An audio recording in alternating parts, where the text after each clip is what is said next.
ഒരേ നാട്ടിലെ അടുത്തറിയുന്ന രണ്ടു ചെറുപ്പക്കാരായിരുന്നു സഞ്ജോയും ലിഷ്മയും. യുവത്വത്തിന്റെ ആവേശമായിരുന്നില്ല അവർക്ക് പ്രണയം. ഇണക്കുരുവികളെപ്പോലെ നീണ്ട 10 വർഷമാണ് ആ പ്രണയത്തിന്റെ തീക്ഷ്ണത ഇരുവരും അടുത്തറിഞ്ഞത്. ആ സ്നേഹപ്രകടനം ഇന്നും ഒട്ടും കുറഞ്ഞിട്ടില്ല എന്ന ഓർമ്മപ്പെടുത്തലാണ് പ്രണയദിനത്തിൽ സാൻജോ സോഷ്യൽ മീഡിയയിൽ പോസ്റ്റ് ചെയ്ത ചിത്രങ്ങൾ തെളിയിക്കുന്നത്. കടൽത്തീരത്ത് പ്രിയപ്പെട്ടവളുടെ അരയിൽ കൈചുറ്റി ഒരു സിനിമാ സീനിൽ കാണുന്നതിനേക്കാൾ മനോഹരമായ പുഞ്ചിരിയോടെ ഇരുവരും കണ്ണിൽ കണ്ണിൽ നോക്കിച്ചിരിക്കുന്ന അതിമനോഹരമായ ചിത്രമാണ് വാലന്റൈൻസ് ഡേയിൽ ഭാര്യയ്ക്കായി സഞ്ജോ സമർപ്പിച്ചത്.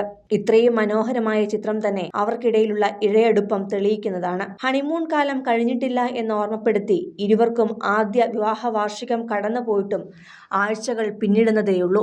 എന്നാൽ പ്രണയദിനം അവസാനിച്ചിട്ട് ദിവസങ്ങൾക്കിപ്പുറം സാൻജോ ഈ ലോകത്തില്ല എന്ന നടുക്കുന്ന വാർത്തയാണ് ഏവരെയും തേടിയെത്തിയത്. ഇപ്പോൾ ആ ചിത്രത്തിന് താഴെ തന്നെയാണ് പ്രിയ കൂട്ടുകാർ ഓരോരുത്തരായി എന്തുപറ്റി, വിശ്വസിക്കാനാകുന്നില്ലല്ലോ എന്ന വാക്കുകളുമായി ആദരാഞ്ജലി അർപ്പിക്കുവാൻ എത്തുന്നത്.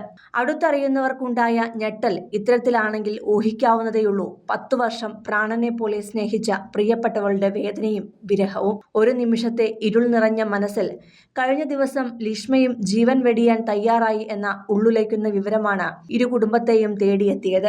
സഞ്ജോയുടെ മരണമറിഞ്ഞ് ഇരു വീട്ടുകാരും പരസ്പരം ആശ്വസിപ്പിക്കുവാൻ ശ്രമിക്കുന്നതിനിടയിലാണ് ലിഷ്മയും വീണ്ടുവിചാരമില്ലാത്ത കടുംകൈ ചെയ്യാൻ മുതിർന്നത്. പക്ഷേ ആരുടെയൊക്കെയോ പ്രാർത്ഥനകളുടെ ഫലമായി വിധി ലിഷ്മയെ ജീവിതത്തിലേക്ക് മടക്കി വിളിക്കുകയായിരുന്നു.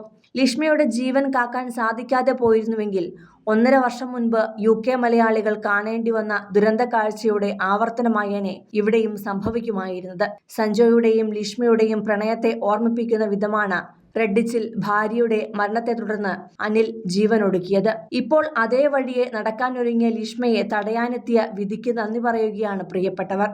ജീവനും മരണത്തിനുമിടയിലുള്ള നൂൽപ്പാലത്തിലൂടെ കയറിയിറങ്ങിയ ലിഷ്മ അപകടനില തരണം ചെയ്തെന്ന ആശ്വാസ വാർത്തയാണ് കഴിഞ്ഞ ദിവസം പുറത്തു വന്നത്. അതിനിടെ സഞ്ജോ എന്തിനീ കടുംകൈ ചെയ്തു എന്ന ചോദ്യത്തിന് ഇനിയും ഉത്തരമായിട്ടില്ല.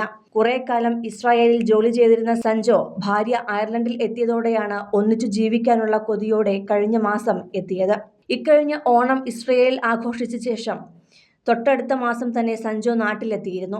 തുടർന്ന് അയർലൻഡിലെത്താനായുള്ള കാലതാമസം വെറും 2 മാസം മാത്രമായിരുന്നെങ്കിലും ആ സമയത്തൊക്കെ സോഷ്യൽ മീഡിയയിൽ പ്രിയപ്പെട്ടവൾക്ക് ഫോട്ടോയും വീഡിയോയും ഒക്കെ ടാഗ് ചെയ്താണ് സഞ്ജോ സന്തോഷം കണ്ടെത്തിയിരുന്നത്. ഒടുവിൽ വീട്ടുകാർക്കൊപ്പം ക്രിസ്മസ് ആഘോഷിച്ച ശേഷമാണ് സഞ്ജോ അയർലൻഡിലേക്ക് എത്തിയത്.